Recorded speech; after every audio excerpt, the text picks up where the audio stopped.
ফ্যাসিবাদের দোসররা দেশের বিভিন্ন স্থানে অরাজকতা সৃষ্টি করছে বলে মন্তব্য করেছেন বিএনপির স্বেচ্ছাসেবক বিষয়ক সম্পাদক মীর শরফত আলী সপু। দুপুরে মুন্সিগঞ্জের শ্রীনগর বাজারে অগ্নিকাণ্ডে ক্ষতিগ্রস্ত দোকান পরিদর্শন শেষে এ মন্তব্য করেন তিনি। এ ঘটনায় জড়িতদের আইনের আওতায় আনতে অন্তর্বর্তী সরকারের প্রতি আহ্বান জানিয়ে তিনি বলেন, দ্রুত এ বিষয়ে তদন্ত কমিটি গঠন করে প্রয়োজনীয় ব্যবস্থা নিতে হবে।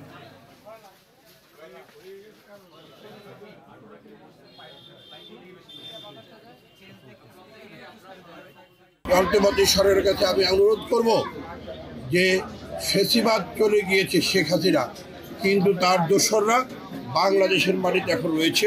তাদের লোকরা বিভিন্ন জায়গায় আজকে আপনার লক্ষ্য করেছেন অরাজকতা সৃষ্টি করছে, বিশৃঙ্খলা সৃষ্টি করছে বিভিন্ন জায়গায়।